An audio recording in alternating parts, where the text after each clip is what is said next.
नमस्कार। मैं हूँ N K. Agarwal, civil lawyer, common law tips से। प्रॉपर्टी का पार्टीशन क्या है? मैं इसको एक उदाहरण से समझाता हूँ कि अगर दो या दो से अधिक व्यक्ति कोई प्रॉपर्टी जॉइंटली खरीदते हैं या उन पर विरासत के द्वारा प्रॉपर्टी पहुँचती है, तो वो प्रॉपर्टी उनकी जॉइंट प्रॉपर्टी होती है, मुश्तरका प्रॉपर्टी होती है, संयुक्त प्रॉपर्टी होती है।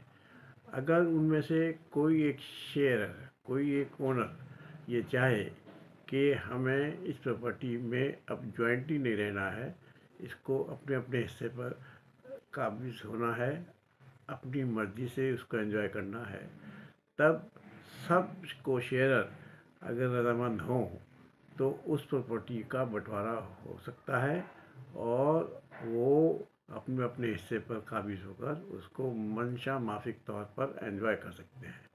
लेकिन अगर सारे को शेयर्स, सारे ओनर्स, सारे मालिक इस बात के लिए रजामंद ना हो कि प्रॉपर्टी का बंटवारा हो, तब उसमें से अगर एक व्यक्ति ये चाहे कि मैं अपने हिस्से को अलहदा कराकर अपने मनमाफिक तरीके से उसको एंजॉय करना चाहता हूँ, तब वह अपने हिस्से को अलहदा कराने के लिए केस दायर कर सकता है। बाकी हिस्सेदार जॉइंट रह सकते हैं, उनको कंपेल नहीं किया जा सकता कि वो प्रॉपर्टी का बंटवारा करें।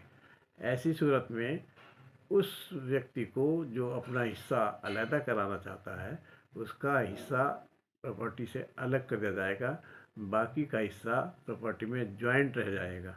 लेकिन इस तमाम बात को, इस तमाम प्रक्रिया को हम ये नहीं कह सकते कि प्रॉपर्टी का डिवीज़न हो गया। ऐसे केस में यही कहा जा सकता है कि एक को शेयरर का हिस्सा उस प्रॉपर्टी से अलहदा कर दिया गया है, बाकी प्रॉपर्टी जो है जॉइंट है। आम तौर पर ये कहने जा सकता है कि प्रॉपर्टी का बंटवारा हो गया है, लेकिन लीगली और टेक्निकली और वास्तव में भी देखा जाए तो शेष जो को ओनर हैं, प्रॉपर्टी उनके साथ जॉइंट रहती है और इसमें से जो व्यक्ति अलग होकर बाहर चला गया है, हिस्सा अलग करा लिया गया है, तो यही कहा जाएगा कि उस व्यक्ति ने अपने हिस्से को अलहदा करा लिया गया है। हम उसको ये नहीं कहेंगे कि प्रॉपर्टी का पार्टीशन हो गया है।